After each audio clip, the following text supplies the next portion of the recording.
এতটা কুয়াশা পড়তেছে, কুয়াশার জন্য কিচ্ছু দেখা যায় না। এখন প্রায় বেজে গেছে 8টার উপরে। আমাদের এক ভাই লাল শাক কাটতেছে, লাল শাক তুলতেছে। এই শীতের দিনে পুরো ঘোল কুয়াশার মধ্যে দেখুন, কুয়াশার জন্য কিচ্ছু দেখা যাচ্ছে না, এতটা কুয়াশা। এখন প্রায় সকাল 8টা বেজে গেছে। আমি ভাবছিলাম যে সকাল সকাল বেরোবো 6টার দিকে, কিন্তু বিশ্বাস করেন 6টার মধ্যে যে মনে হচ্ছে যে রাত। 6টা তো বের হবো দূরের কথা, মনে হচ্ছে যে রাত, এতটাই কুয়াশা। বাস যার জন্য বের হতে আমার 8টা বেজে গেছে। আর 8টা বাজার পরও দেখি রাস্তাঘাটে কিচ্ছু দেখা যাচ্ছে না। তখন আর ওইদিকে যাইনি। তো আমার বাড়ির পাশে যে শাকসবজির ক্ষেত খামার আছে, এদিকে ঘুরতে ঘুরতে এদিকে চলে আসলাম। তো দেখতে পাচ্ছেন কুয়াশার জন্য আসলে কিচ্ছু দেখা যায় না, এত কুয়াশা পরিমাণে, এত পরিমাণ কুয়াশা।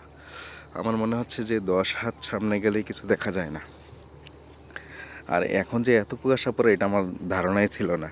কারণ হচ্ছে যদিও অনেক দিন পর গ্রামে এই শীতের দিনে আসা, কারণ অনেক সময় আসে কিন্তু এরকম শীতের সময় কখনো আসা হয় না। তো যার জন্য এই কুয়াশাটা আমরা কখনোই দেখতে পাই না। কারণ অনেক দিন পর আজকে কুয়াশার মুখোমুখি হলাম। তো সত্যি কথা বলতে আমার খুব ইচ্ছা ছিল যে আমি 6টা বাজে বের হব, কুয়াশা দেখব। তো 6টা তো দূরের কথা, আমি বের হতে প্রায় 8টা বেজে গেছে, তারপরেও আমি রাস্তা থেকে কিচ্ছু দেখতে পাচ্ছি না। আর এদিকে একটু জুম করার চেষ্টা করি, জুম করলে হয়তো কিছুটা গাছ দেখা যায়, তারপরেও তেমন একটা ভালো দেখা যাচ্ছে না।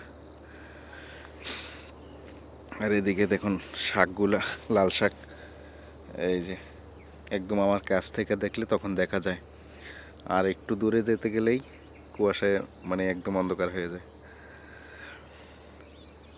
এত এত কুয়াশা। তো সবাই ভালো থাকবেন, সুস্থ থাকবেন, শীতের শুভেচ্ছা নেবেন। আমি আসছি এদিকে একটু কিছুক্ষণ ঘুরবো শীতের সময়, অনেক দিন এই শীতের মাসে ঘোরা হয় না, তাই আমি শীতটা এখানে এনজয় করবো একটু। তো সবাই ভালো থাকবেন, আল্লাহ হাফিজ।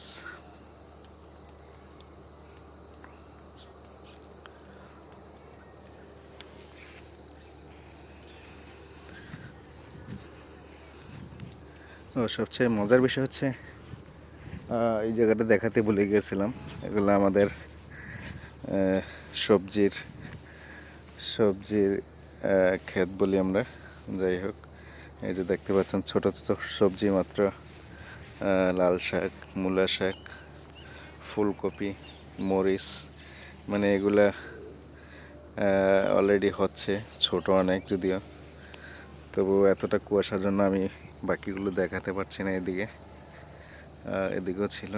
যাই হোক, আমি আবার আপনাদের সাথে শেয়ার করব কুয়াশাটা আর একটু কমলে। তো এই পর্যন্ত সবাই ভালো থাকবেন, আল্লাহ হাফিজ।